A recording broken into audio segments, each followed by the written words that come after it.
Hey everyone, Tim Streifler here with Divi Life, and in this video we are going to talk about GDPR and Divi.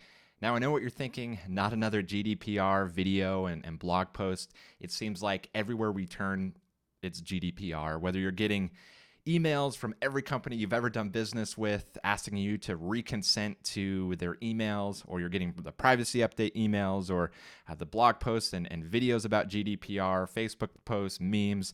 It's everywhere. And I get that. It seems that GDPR is the buzzword of the century, or I guess more literally, GDPR is the buzzword of the month. So GDPR is everywhere. And so you might be asking, why am I making this video when there's already so much out there? So the first reason why I'm making this video is there's a lot of misinformation, a lot of bad info out there as far as it pertains to websites and the GDPR policies. And so I wanted to debunk some of the myths out there. Now, just to be clear, there's other articles that kind of do this myth debunking and stuff, and I'm going to give credit where credit's due. I'm adding some new information as well. So that's the first reason. The second reason is I want to talk about what GDPR means for Divi websites in particular. Now, a lot of the information that we're talking about today is relevant to any website, any WordPress website, no matter what theme you're using, etc. But I wanted to talk about how Divi comes into play, because there's a lot of people that are asking about it in Divi Facebook groups, in the Divi blog posts and comments are asking, when is GDPR going to be, or when is Divi going to be GDPR compliant? So I wanted to answer some of those questions. And then the last thing is some of my own tools here. I'm going to talk about Divi overlays and Divi bars. We added some GDPR cookie policy templates. So Divi bars is a plugin for Divi that lets you create promo bars and cookie notices and whatever. And then Divi overlays is a pop-up builder that lets you use the Divi builder to create pop-ups and overlays, light boxes. And so we've been asked a lot by our customers for some GDPR specific templates for both Divi bars and Divi overlays. And so I'm excited to say that we finally have those available. So if you're already a Divi overlays and or Divi bars customer, then you can log into your Divi Life account, go to your My Account area, purchase history, and then click on the plugin layouts template tab, and you'll be able to download the new GDPR templates. And so, so in terms of Divi and GDPR, we're going to get to it here in a couple minutes, but I'm going to talk about some other tools, and not just Divi overlays and Divi bars, but some other tools that work really well with Divi to help you be GDPR compliant. And so that's kind of the reason for this video. Now, if you're watching this video on YouTube, then you can click the link below to head on over to the blog post, because that's where the bulk of this information is. And I'm basically going to be using this blog post here as, I guess, a template, a guide for the video. Some people really like the video. It can be a little more in depth. You can watch it, multitask, whatever. Some people like being able to skim the article, and that's why I try whenever possible to provide both formats, templates or videos, as well as text-based articles. And so, so the first thing we want to do is the first thing I had to do is a quick disclaimer. I know everyone that's writing an article or writing or filming a video is always saying, I'm not a lawyer. And so I have to say the same thing. I'm not a lawyer by any means, so don't take this article as being official legal advice. If you have questions, consult an attorney that specializes in this type of thing, GDPR compliance, to make sure that you are going to be fully compliant. So this is not legal advice. Even some of the ones written by lawyers say this is not official legal advice. And so coming from me, I'm definitely not a lawyer. This is not official legal advice by any means. So the first thing I want to talk about is debunking some common GDPR myths. Now, the first one is I'll be forced to pay huge fines if I don't comply. Now, that's kind of where all the fear-mongering comes into play. Now, some of the people or companies doing the fear-mongering are trying to get people to buy their product. They have a product that's going to like magically fix and make their website GDPR compliant, or they have a checklist, or they have, a training course or whatever. And so, I mean, there's some people that are having those things but not doing the fear-mongering, so I don't want to discredit them by any means. But you have to remember that, yes, there are fines that can apply, but it's going to be a last resort type of thing. It's not like if you are not GDPR compliant by today's date, which is May 25th, which is what the deadline is set for, it's not like you're going to get slapped from the EU with a huge fine. Now, they say that the upward fines, the upper level fines, is 20 million euros, which is equivalent to roughly $23,561,000, or 4% of the annual revenue. And so there's definitely a lot on the line for those upper level fines, but your average website, small business website, isn't going to ever get fined that. More than likely, those types of fines are going to be for the Facebooks, the Googles of the world, the big Fortune 500 companies that are processing lots of personal data and are not complying. And so it's not going to be the website that has some European customers coming to it or whatever. So you don't have to worry about that, more than likely. That doesn't mean don't get compliant. And actually, I want to read a quote here from the Information Commissioner of the EU, Elizabeth Dunham. She stated the following recently: "It's scaremongering to suggest that we'll be making early examples of organizations for minor infringements or that maximum fines will become the norm." She said, "The ICO's commitment to guiding, advising, and educating organizations about how to comply with the law will not change under the GDPR. We have always preferred the carrot to the stick. While fines may be the sledgehammer in our toolbox, we have access to lots of other tools that are well suited to the task at hand and just as effective," she continued. "The GDPR gives us a suite of sanctions to help organizations comply: warnings, reprimands, corrective orders. While these will not hit our organizations in the pocket, their reputations will suffer a significant blow." So again, you're not going to get fined right away, at least. If you're taking steps to be GDPR compliant, you have nothing to worry about. And even if you're not, realistically, you still probably want to get fined. Again, I'm not saying don't do anything, but a lot has to happen for things like that to take course. There are hundreds of thousands of, I guess probably there's literally millions of websites out there that need to be GDPR compliant. And so you're not going to by any means on day one get fined. So that's the first one. You don't have to worry. Don't freak out. The second myth I want to debunk is that you need to get consent for every single script or cookie that runs on my website. So the reason I'm saying this is there's a lot of like tools out there that will like scan your website and find every cookie, and then you can like organize the cookies into categories, and then you can let the users opt into each category individually, and it's like crazy terrible looking on the front end of the website. And so there might be some cases where something like that is necessary, but for the most part, you don't need something like that. It's ugly, it's a bad user experience, and it's not necessary. And so a couple things I want to say about the scripts and cookies. GDPR is not about cookies. There's from a few years ago, a European Union cookie law that you've been seeing, those cookie banners on sites for a couple of years now. That's still in effect, and so you still want to give users a general, hey, this site uses cookies. You can read more about it here. But you don't have to have your users opt into every single cookie or script individually. So GDPR, it's all about the user's personal data, not cookies or scripts. So if the cookie doesn't capture personal data and it's not tracking, it's not collecting, it's not storing anything, they don't need to get consent for it. So an example of this is our own plugins here at Divi Life, Divi Overlays and Divi Bars.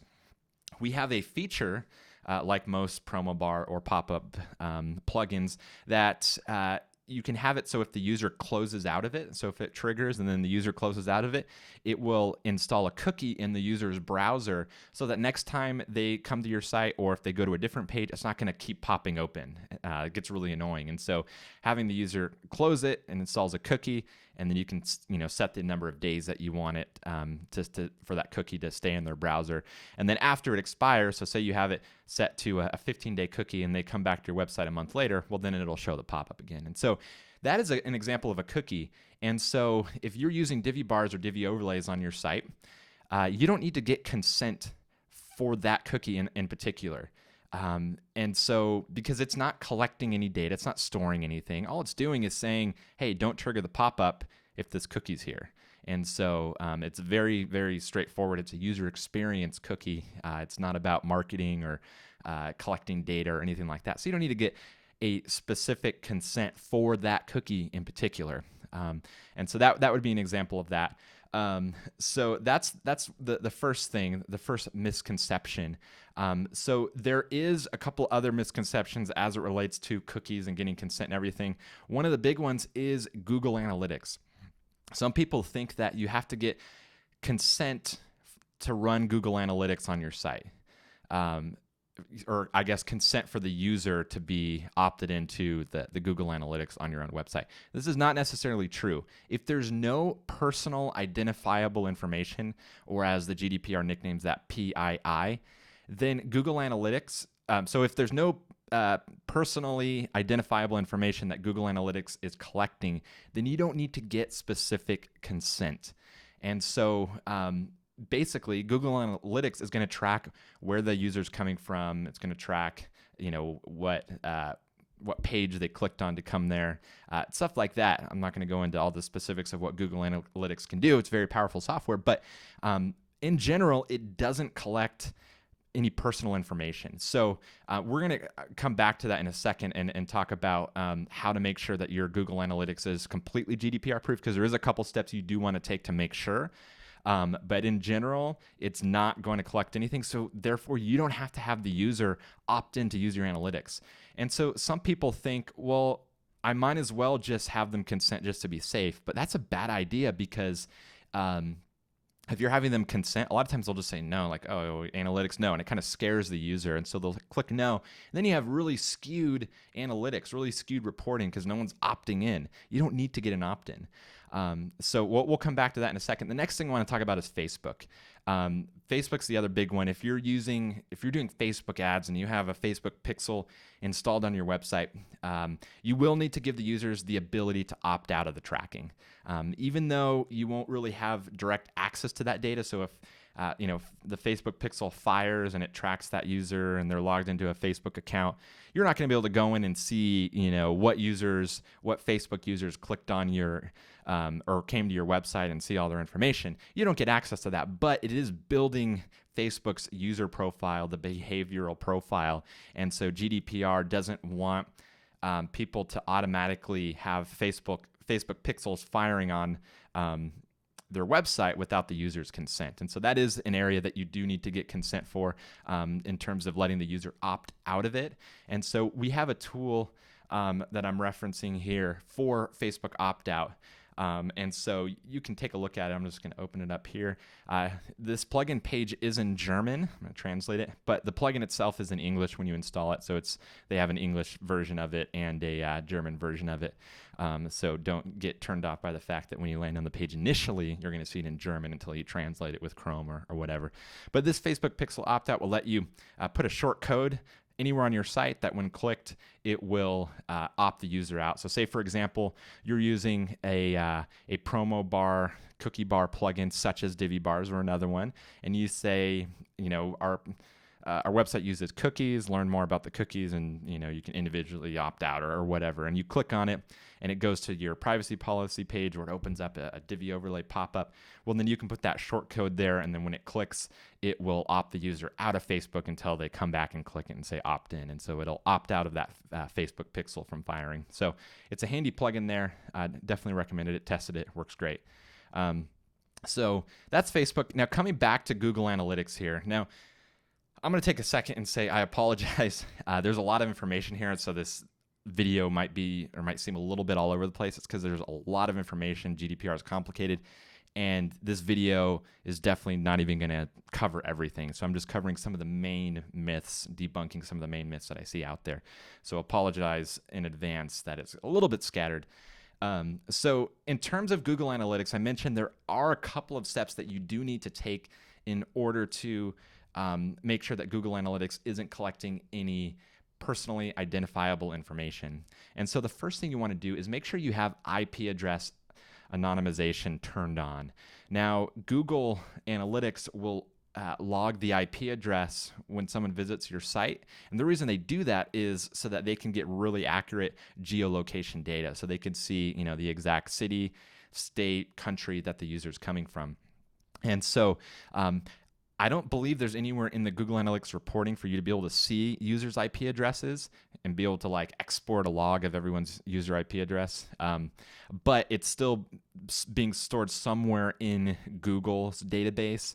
And so to be completely GDPR compliant, you want to make that anonymous. And so what that means is Google, rather than collecting the full IP address and using that for geolocation data, it's going to just, I think it's going to escape out the last 2 digits. So it's not going to log the last 2 digits. It's just going to do the first, whatever numbers of the IP address. And so that way it's anonymous because it's not showing exactly where they are, the exact internet connection of the user, but it'll get close enough. And so Google themselves said that if you use IP address anonymization with Google Analytics, it's just going to give you slightly less accurate geolocation results. And so instead of being able to see the exact, block where they're connected in a city, in a state, you might just get kind of a general city of where they are. And so in most cases, that's more than specific enough for your analytics, because you still see what state or province they're coming from, what country, and all of that information. So that's the first thing. And one thing I forgot to mention is the GDPR does consider IP addresses to be personally identifiable information, and so you do want to make sure that you're not logging any of those. So that's the first thing you need to do. Now, you might be saying, okay, well, how do I do that? How do I turn on IP address anonymization? Is it a setting in Google Analytics?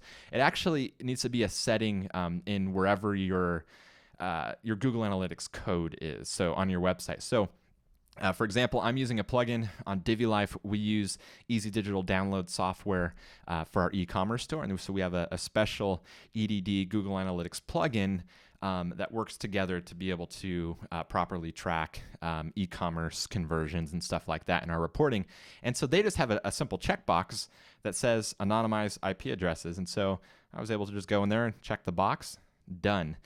So depending on what method you're using to put Google Analytics tracking code on your website, it's going to be a little bit different on how you're going to do the IP address anonymization. So Monster Insights Google Analytics plugin is, I believe, the most popular one for WordPress. Now, unfortunately, they don't have just a one-click turn on IP address anonymization. In their pro version of the plugin, they now have a GDPR or a privacy consent module that has that. So unfortunately, that is a paid upgrade. But there's another plugin called Google Analytics Dashboard. Google Analytics Dashboard for WP plugin will do it for free. And so you can, if you're using Monster Insights and you want to turn on IP address anonymization, you can swap it out for the Google Analytics Dashboard for WP plugin. Just copy and paste that into the repository, and you'll be able to find that, and you'll be able to turn on that IP address anonymization without having to pay for an upgrade. So that's IP address anonymization. The second thing you need to do is make sure that there's no personally identifiable information that is coming through in your reporting itself. And so a way that this could potentially happen is if you're using some sort of plugin or tool on your site that when the user fills out a form, it will store a URL query string parameter in the URL, and it sends that. And the reason form plugins have the ability to do that so that you can pass information from one page to another without it having to save to the database. And so if that happens, then potentially Google Analytics is logging that data, that email address, name, any other potentially personally identifiable information. And so, and it's storing that in your Google Analytics reporting. And so that's a no-no. You don't want to do that. So what you need to do to see if that's happening, for me it wasn't. I looked through thoroughly Google Analytics to make sure that wasn't the case. But you're just going to go into your Google Analytics reporting, look at the site content category, and then click on content drill down. And so you're just going to see a list of all your pages on your site, how many visitors they get, etc. And so you're going to want to just click through those, go through all the way until you get all the way through all your pages, because it's most likely before you get all the way to the end, you'll start to see patterns. So if you have something on your site that is logging, that's doing a query string parameter, then most likely you'll start to see several of them, because they're going to be unique pages since it has a unique email address in it. So look through those, make sure you don't see any emails or names or anything like that at the end of a URL. And if you don't, then you're good to go. Unfortunately, if you do see that, then you're going to have to figure out what plugin is doing it. So for example, say you have Gravity Forms set up and you have the setting turned on to be able to pass information from one page to another via the query string parameter. then you'll have to figure out a way around that, or figure out a way for Google Analytics not to log that. So that's going to be a little bit more tricky, and you might have to consult the developer of the plugin, or get some professional help there. So that's the second thing. And then the third thing, which I would argue is optional. So say you have IP address anonymization turned on, you're not logging any personally identifiable information in your reporting, then I would say that number 3 is optional. You don't really need to have the ability to opt out. However, if you want to be on the safe side, then sure, put it in your privacy policy that you have Google Analytics, and then that's what it does, and et cetera. And then you can give the user the ability to opt out. Now, just like the Facebook plugin that I mentioned, we actually have a Google Analytics. I'm just seeing here, I forgot to link to it. But there's the same thing called, by the same developer of Facebook opt-out, there's Google Analytics opt-out. So you can pair those two together on your site, put it in your privacy policy or your privacy policy pop-up. And I'm going to show you, we have a really cool template for Divi overlays in a bit. And so you can do that there. And then there's an additional plugin as well that I'm going to add a link to here. I realized I forgot to. Oh, actually, it's here in the bottom. Okay, so there's this one here, and then so here's the Google Analytics opt-out. Same thing, plugin page is in German, but you can translate that using Chrome. And then once you actually install the plugin, all the text in the plugin itself is all in English. So. And then there's this one too, Google Analytics, same thing. It'll give you a short code so that you can add that anywhere on your site in a Divi overlays pop-up with your privacy GDPR cookie policy, or on a separate page or whatever. And you just give the user click here to opt out, and then it'll stop the Google Analytics code from running on the site. Okay, so that is the second myth. Again, just kind of recapping, you don't need consent for every individual cookie on the planet. You don't need to do that. It's confusing for the user. It's a bad user experience. We created our GDPR templates to be very user-friendly, and I'm going to show them here in a second. I'll show them again in a little bit, but you can have it linked to here. And we modeled this after a really reputable marketing software company. So yeah, those are more than compliant without being burdensome on the user and provide a bad user experience. And so the next myth that we want to debunk is the myth that you'll need to send out an email to your entire email list asking them if they want to remain on the list. So this is also known as a re-engagement email. And so you've probably been receiving them from companies, and they're saying, hey, we're updating our privacy policy, blah, blah, blah. If you want to remain on our list, you need to click this link to continue getting emails from us. You're seeing a lot of those, and I would venture to say that probably 90% of them aren't necessary. It's not required to be GDPR compliant. And so the reason why people are doing them is they think that GDPR says that you have to, which isn't true. And if you had consent from the user originally when they opted into your email list, then that consent stays true even after GDPR starts, which is today, May 25th, 2018. And so you don't need to send an email list having them reconsent if they've already done it.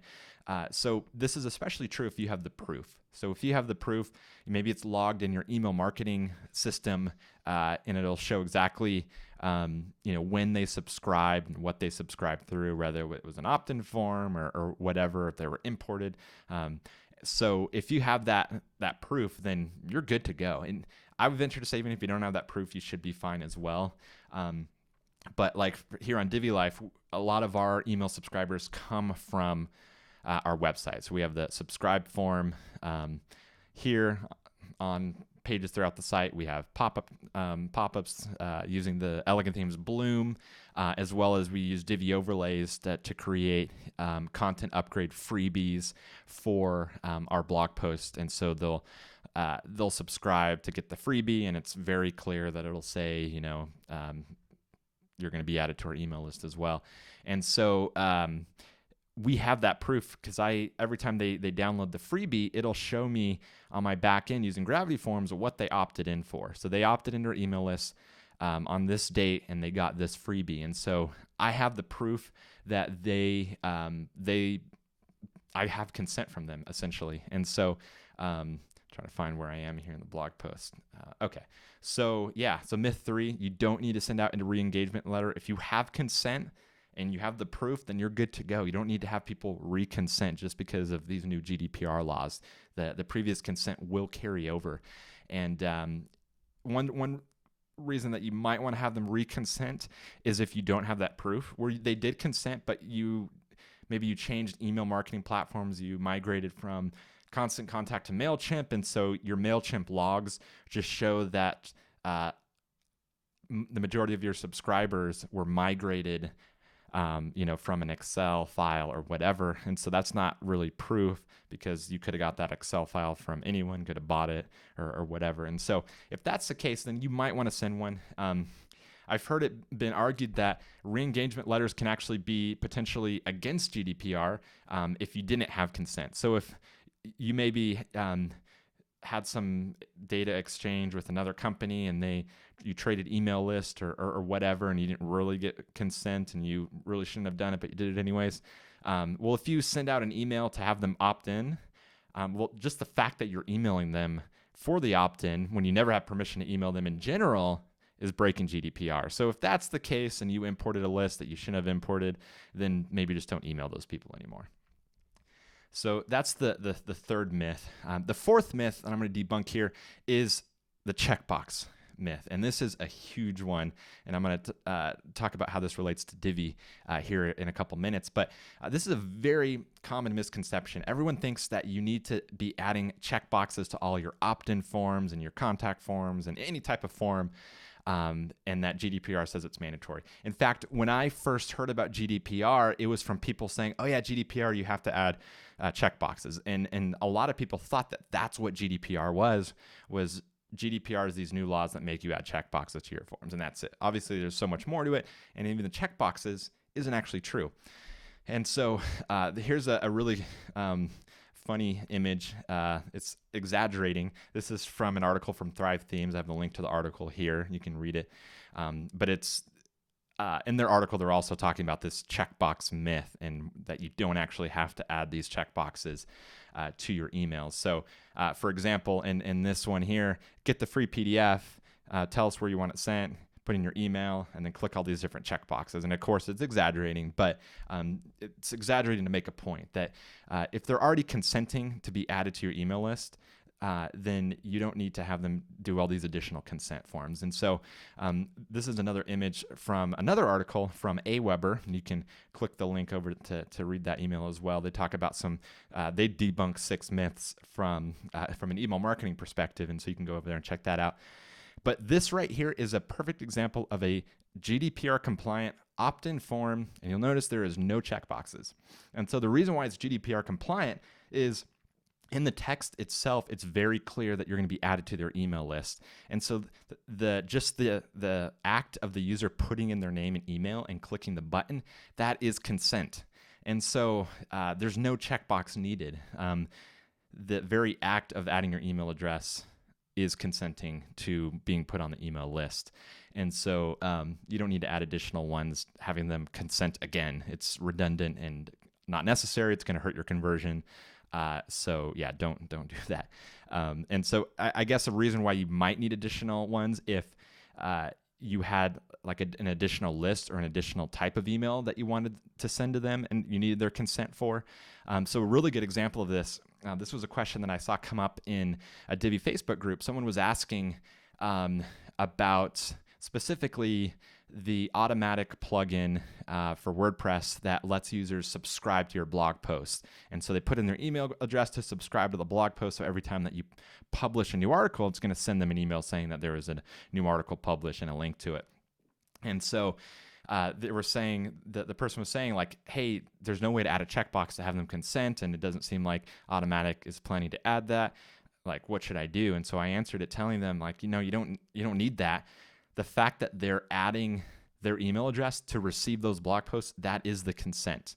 However, if you wanted to somehow, I don't think it's possible with the Automatic plugin, but if you use another plugin instead, if you wanted to then be able to take those emails and email them with your email marketing software to email them about products as well, not just those blog posts that are being published, then you would need to add another checkbox because you're saying, hey, subscribe to receive these blog posts. And then, oh, hey, I also want to send you marketing emails. Well, then they need to consent to that. But they don't need to consent again to receive the blog post because the very act of them putting in their email and clicking send me the blog post by email is their consent. So it would be redundant to add an additional checkbox there.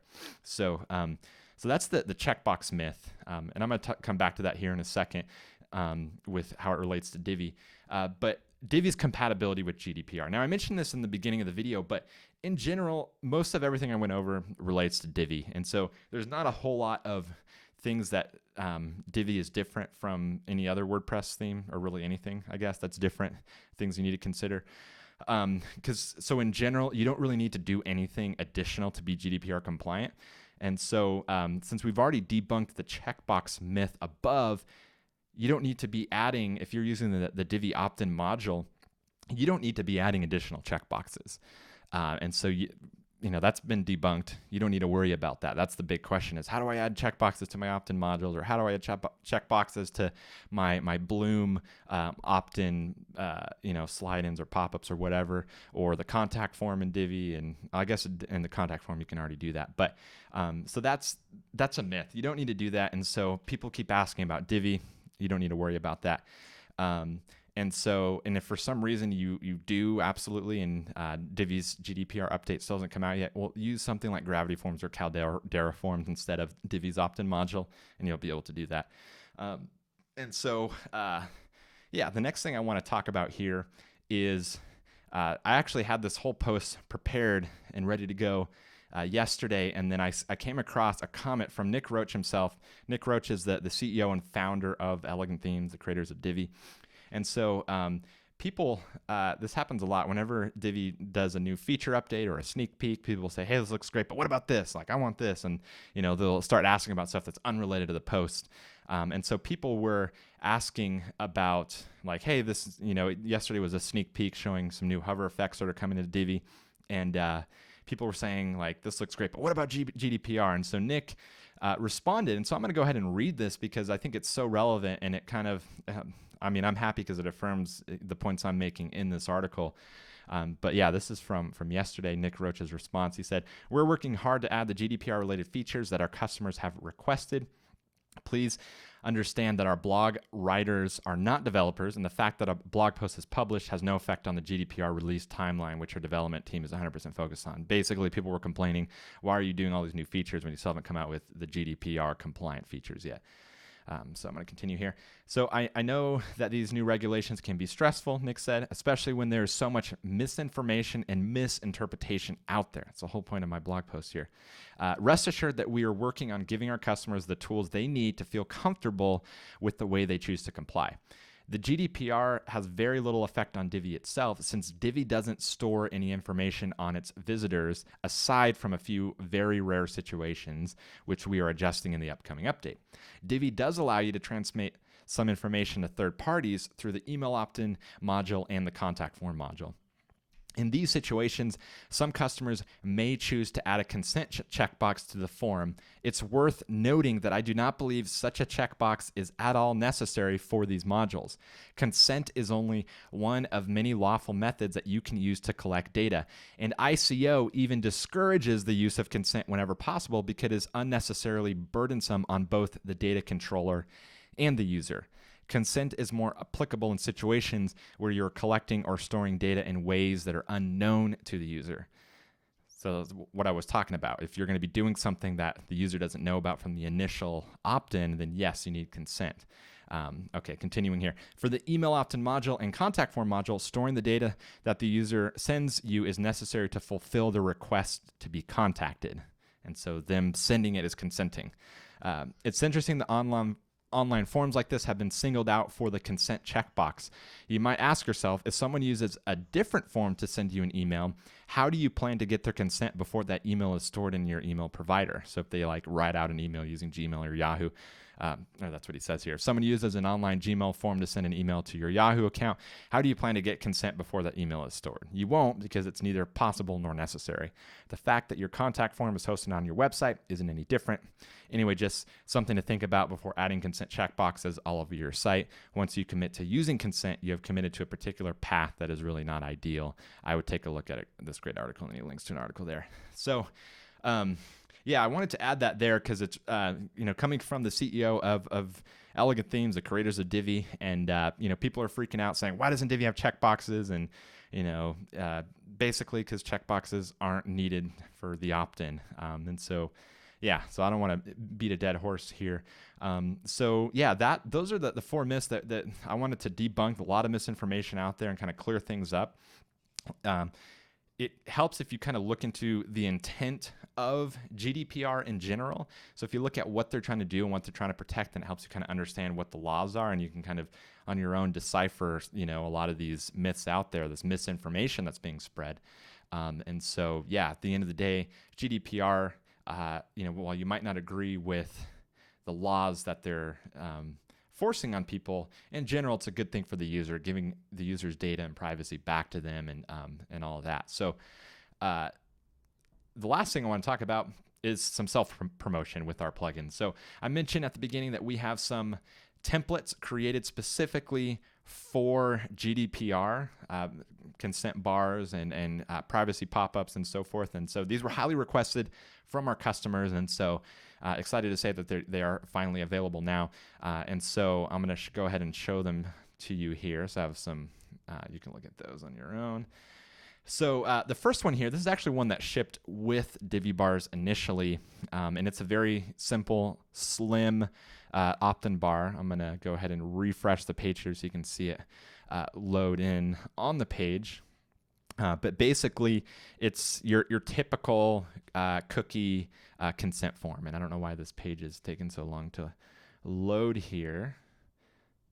Maybe I'm having internet problems. There we go. Okay, so you can see, just give it a second, you'll see, there it is.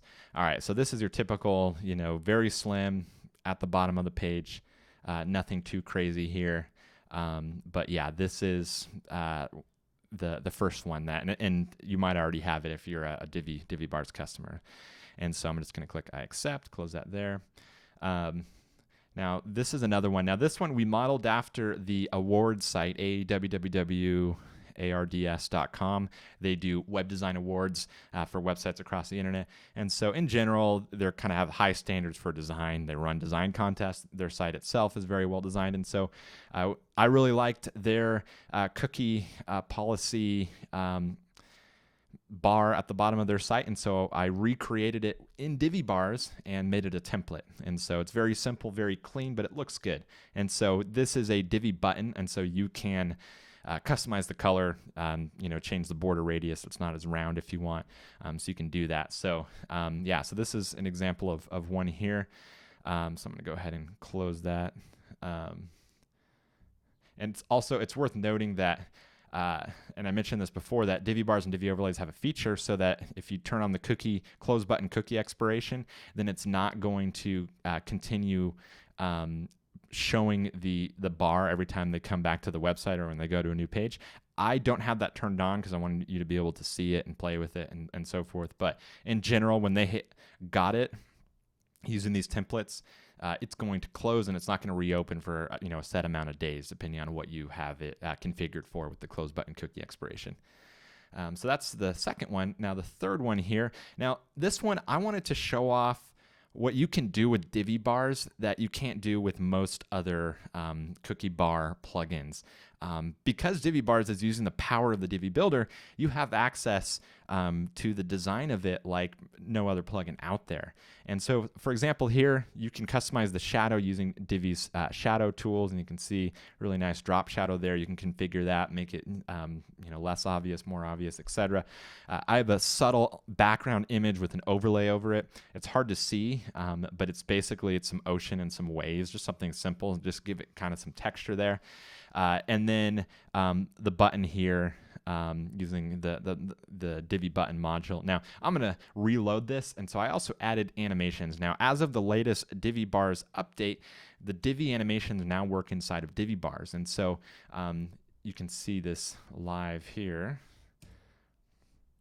So you can see I added 2 animations there that come in. Now you could obviously have the animations be constant, and so you can do that, so they're just constantly animating. That would get a little annoying. So the point of this one is just to show them off as it loads in. And so that's the third Divi bar template. And the fourth one here, now this one I modeled after Ahrefs. Now Ahrefs is a marketing SEO software company. I use their software. They're a great company. They do a lot of awesome marketing, and so I kind of respect them as a leader in this space. And so this is their bar template here. I'm actually gonna reload that here. One thing I don't like about theirs is if you start scrolling, it disappears, and so it's a little bit hard you might start scrolling before you have the chance to read it, and so I don't like that they have that. But it's very plain, and it covers the screen. It doesn't push it down. So the point is you have to see it, and you have to consent to it unless you start scrolling. But and if you click on the cookie policy, well, then it shows a pop-up overlay of their entire policy, and they're going to talk about the different cookies they have on their site that do different functions, and they give you directions if you don't want to consent to them and what you need to do. So this is their entire thing, and then you can close out of it. So we recreated both the bar and the pop-up using Divi bars. Now I added an I consent because I wanted people to actually click I consent, and also it doesn't go away when you scroll, so that's the main differences. But when you click on cookie policy, it loads this Divi overlay template. Again, we modeled it after Ahrefs. I want to give credit where credit's due, but it's very clean, very professional. It looks great. It also looks really good on mobile too. So let me pull up the mobile tools here in Chrome to show you what that looks like. Let's go into iPhone.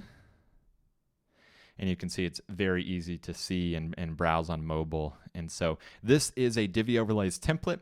And also I changed the text, and so you can use this cookie policy text as and you can adopt it to your own website as well. Now I took it from Ahrefs, but I did some Googling and found out that they took it from different templates and other things as well. And so you can use that and adopt it for your own cookie and privacy policy too. And so those are the templates. Now, obviously, this one here, I showed you the example here, but you can obviously add it to any example. You can have that click here to learn more link to the Divi overlay like we have it, or you can have it go to a separate page, whatever you want in the little button, I consent to cookies. So those are the templates for GDPR. Again, if you are a customer, then those will be already in the back panel of your Divi Life My Account area. Or if you're interested, you can click on the links and purchase Divi bars and Divi overlays to use for your GDPR cookie consent bars and pop-ups.